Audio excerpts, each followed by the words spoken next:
ladies and gentlemen. I'd like to welcome you to the 10th European edition of the Sustainable Food Summit. And it's a wonderful day in Amsterdam. I'm sure it's going to be a wonderful 2 days of the summit. Yeah, I'm really surprised about the breadth of presentations, and I really appreciate that because you get an impression of what's going on in many fields. Also, I think the level of the presentation is very, very good. So I enjoy it. I have been to many conferences within life cycle assessment and so on. I think this is one of the better ones. It's a real pleasure to be here today to share the IKEA vision and passion for food. My name is Jackie McAllister and I've worked in sustainability for most of my career. We're facing global challenges, global issues like climate change, like food waste, like ocean pollution. So if we want to feed the world, it's not about increasing productivity short term, but it's about enabling the growers to maintain soil fertility long term, accepting extensive agriculture and accepting a short term, less productive crop. Well, it's always nice to be back here in Amsterdam, of course, and the Food Summit has been really fascinating so far. A lot of talk about the transformative power of food and how it can address both environmental, social and economic aims in the food system. We've also heard some really interesting things about nutrient recycling around phosphorus, and so bringing the circular economy into the food agenda, I think, is a really important topic that we're only just starting to understand.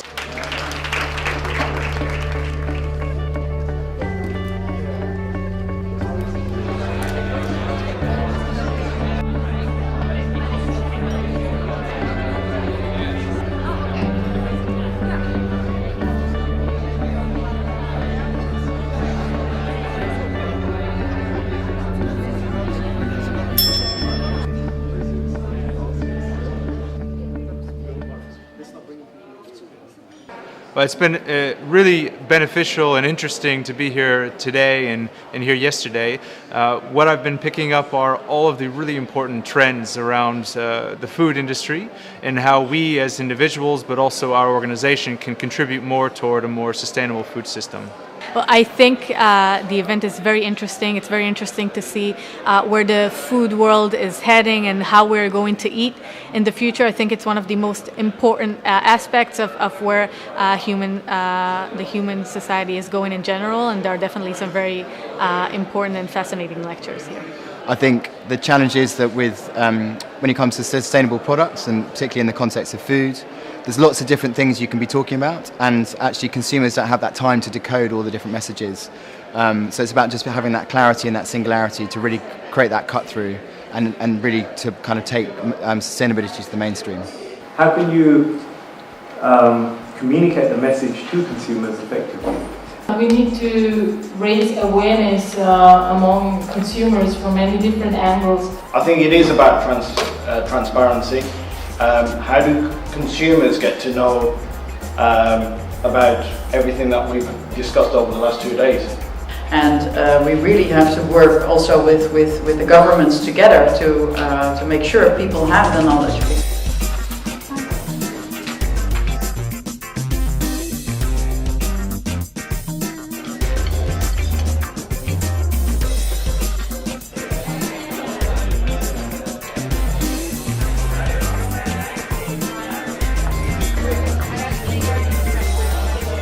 The top 3 criteria that millennials say they look when they purchase a product from a certain brand.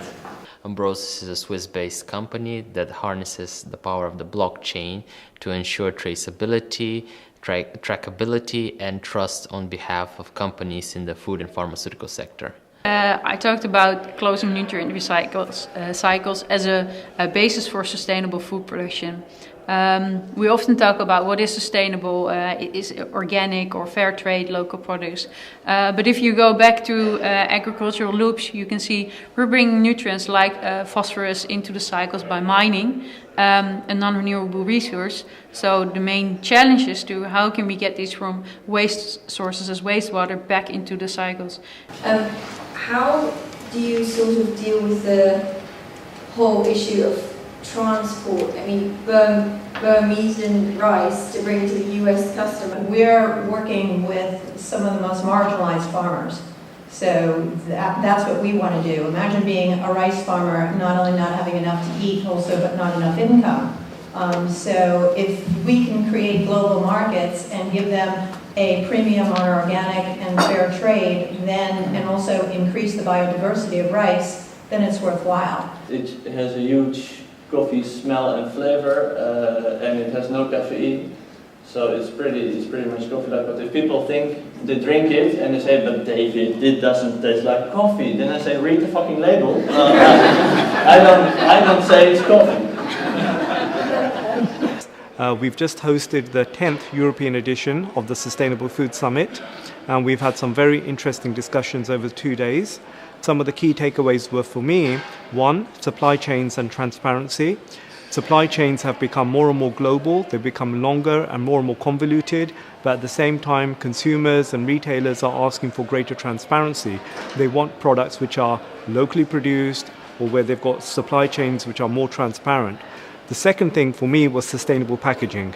It's very clear as consumers become more and more aware about the packaging impact of food and beverages that we need to do something to move away from plastics. Number 3, marketing. Marketing is becoming more and more important. We're seeing products which are marketed on new ingredients, like we saw from Lotus Food.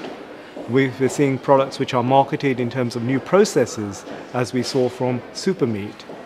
The last thing for me was innovation. Innovation is really important in this industry. We need to think how we can create new products which are sustainable, but also meeting the needs of consumers. It's been a successful summit.